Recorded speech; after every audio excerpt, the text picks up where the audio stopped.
Alright, back with another album review.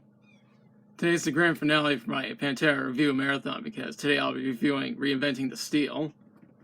This is the 9th and final studio album from Pantera, and the first Pantera album since power metal to not have any involvement from longtime producer Terry Date. Or at least not until the 20th anniversary edition, but we'll get back to that. Anyways, this album was produced by Dimebag Darrell and Vinnie Paul with the help of Sterling Winfield, who was actually credited as the co-producer. Sterling also helped the Avett Brothers with the mixing and engineering.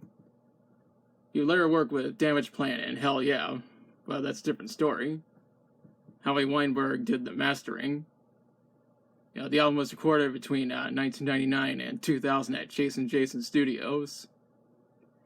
It was released on March 21st, 2000, under East West Records. I saw that Pantera dedicated this album to Carolyn Avett, who was actually the mother of the Avett Brothers. I think it was nice of them to dedicate the album to her.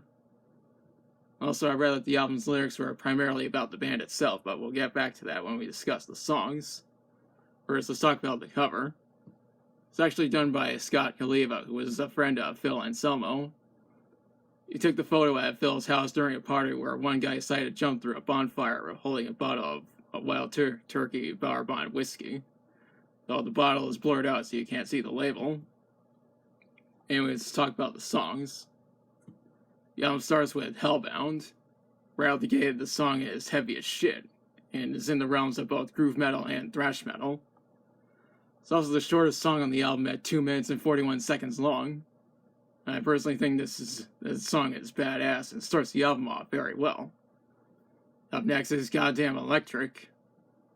This is the second single from the album, and the single was released on March 17th, 2000, which was 4 days before the album. What's interesting is that the song features Kerry King on guitar, and Kerry is best known for being one of the guitarists for Slayer, but he has also worked with other artists, including Rob Zombie. It's also my favorite song from this album. The next song is Yesterday Don't Mean Shit. It's another one of my favorite songs from the album. I can relate to it whenever I feel that I've had a shitty day the previous day. We followed it up with You've Gotta Belong to It. Read that Pantera made this song primarily about their fans, which I think is pretty awesome. I think we can all agree that the best part of the song is Darrell's guitar riffs. It's followed up with Revolution Is My Name. This is actually the first single from the album, and the single was released on January 23rd, 2000. That was about 2 months before the album. There was a music video that was made for this song, and I'll post a link to it in the description. The song was nominated for Best Metal Performance at the 2001 Grammys, but ended up losing to Elite by Deftones. It did end up winning the 2000 Metal Edge Reader's Choice Award for Song of the Year, though. After that is Death Rattle. The song is more in the realm of thrash metal, and you have to listen to it to believe me. I really like the aggressive sound that the song has, and it fits within the album's overall tone. One interesting fact about this song is that a segment was featured in the SpongeBob episode Pre-Hibernation Week back in 2001.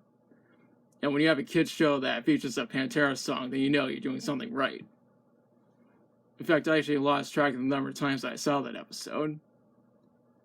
It's also the second shortest song on the album at 3 minutes and 17 seconds long. The next song is We'll Grind That Axe for a Long Time. Rather, the song's lyrics are about how Pantera kept it true over the years, while a lot of their peers, quote, sucked out for the fame. I suppose that's one way of putting it. He followed up with Uplift. The song has a very heavy sound to it. I like that. It also fits within the album's overall tone. Next song is It Makes Them Disappear. It's the longest song on the album at 6 minutes and 21 seconds long, even though I don't have much else to say about it. This album ends with I'll Cast a Shadow. So it's the third single from this album, and the single was released on June 16th, 2000, which was almost 3 months after the album. Now, this is more of a groove metal song, and you'll know if you listen to it.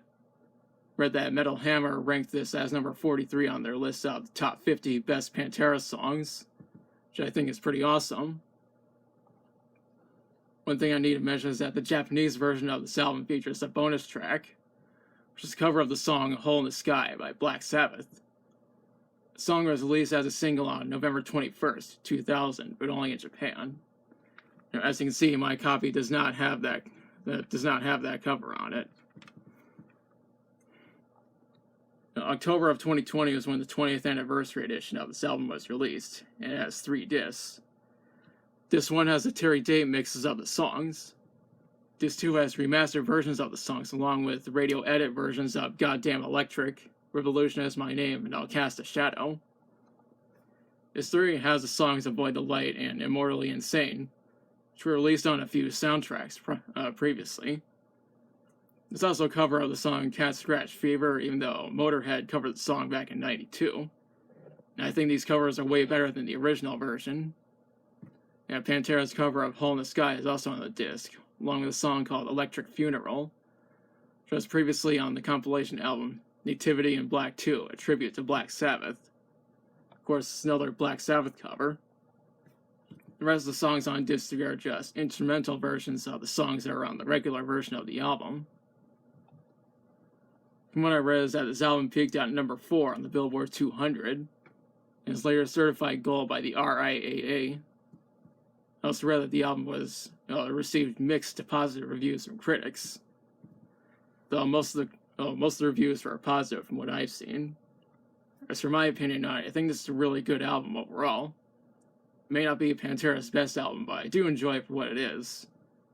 In order to promote this album, Pantera performed at Ozfest in 2000. They were going to go on tour in November of that year, but those plans were canceled when Phil Anselmo broke his ribs after falling during his House of Shock event that year. They returned to touring in 2001 and toured with Slayer, Static X, Morbid Angel, and Scrape in North America. Yokohama, Japan was where Pantera formed at the Beast Feast Festival on August 28th, 2001. However, this would be the final time where Pantera would perform live. They were going to tour in Europe in 2001, but the tour was cut short because of 9/11. The band were stuck in Dublin for 6 days. They were planning on recording a new studio album when they returned home, but this never happened. 2002 was when Phil Anselmo became more focused on his side projects, Down and Superjoint Ritual, and Rex Brown was actually the bassist for Down around this time. Phil was drawn further away from Pantera because of this, and the Avett Brothers disbanded Pantera in November 2003. It did start off a metal supergroup called Damage Plan, and I will review Damage Plan's album Newfound Power in a future review. It is a shame that Pantera disbanded when they did. Though 2020 was when Phil said that he was open to the idea of a Pantera reunion. We'll have to see where that goes. Now's the part where I question you. Have you listened to Reinventing the Steel? If so, what are your thoughts on it? What's your favorite song from it? Do you wish Pantera made a follow-up to this album? Do you think the Pantera reunion will happen? Let me know in the comments. If you like the video, be sure to like, share, and subscribe. Be sure to hit the notification bell to notify of future uploads. Thanks for watching. I'll be back soon with another review.